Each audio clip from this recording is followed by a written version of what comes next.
আসসালামু আলাইকুম, সবাই কেমন আছো? আশা করি সবাই ভালো আছো। আমি আজকে তোমাদের সাথে অনেক মজার একটা রেসিপি শেয়ার করব। বাসায় বেসন শেষ হয়ে গেলে বা না থাকলে কিভাবে খুব সহজেই তোমরা এরকম ক্রিস্পি ভাজা পোড়া পাকোড়া বানিয়ে নিতে পারবা, সেই রেসিপিটাই আজকে আমি তোমাদের সাথে শেয়ার করতে যাচ্ছি। প্রথমে আমি একটা বোল নিয়ে নিয়েছি। এর মধ্যে আমি দিয়ে দিচ্ছি 4 টেবিল চামচ পরিমাণ গমের আটা আর 2 টেবিল চামচ পরিমাণ চালের গুঁড়ো, যেটা আমাদের পাকোড়াগুলোকে ক্রিস্পি করতে হেল্প করবে।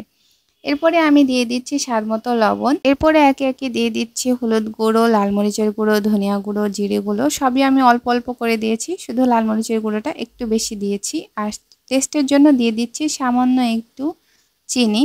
আর শুকনো অবস্থাতেই আমরা সবগুলো উপাদানকে ভালোভাবে মিক্স করে নিচ্ছি। যখন আমরা পানি দিয়ে মিক্স করব তখন যেন কোনো মশলা গোটা বেঁধে না থাকে। আর এইখানে তোমরা চেষ্টা করবে একবারে বেশি করে পানি দিয়ে মাখিয়ে নিতে, তাহলে কোনো গোটা বেঁধে থাকবে না। আর এই তো আমাদের ফাইন মিক্সচার তৈরি হয়ে গিয়েছে। এখানে আমি নিয়েছি কাঁচা কলা আর এর মধ্যে সামান্য একটু লবণ দিয়ে ভালোভাবে মাখিয়ে নিচ্ছি। তোমরা এখানে কলা, আলু, বেগুন, যে কোনো রকমের শাক যেটা ইচ্ছে নিতে পারো। আর এখন আমি তোমাদেরকে এই কলাগুলোকে ব্যাটারের মধ্যে ডুবিয়ে দেখিয়ে দিচ্ছি। এই যে দেখো কি সুন্দর ব্যাটার তৈরি হয়েছে। আর এবার আমি ব্যাটারের মধ্যে কিছু পরিমাণে কালো জিরে অ্যাড করে দিচ্ছি। এটা তোমাদের ইচ্ছার উপরে ডিপেন্ড করবে, এটা পুরোটাই অপশনাল, তোমরা চাইলে এটা দিতে পারো নাও দিতে পারো। আর এখন কলাগুলোকে ব্যাটারের মধ্যে ডিপ করে দিয়ে তেলের মধ্যে দিয়ে দিচ্ছি আর এগুলো সুন্দর করে ফ্রাই করে নিচ্ছি। আর এই তো কিছুক্ষণের মধ্যেই আমাদের পাকোড়া রেডি।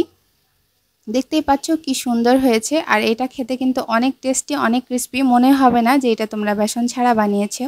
আমার কাছে তো অনেক ভালো লাগে। বেসন না থাকলে আমরা এভাবেই সবসময় বানাই। তোমরা এভাবে ট্রাই করলে আমাকে জানাতে ভুলবা না কিন্তু।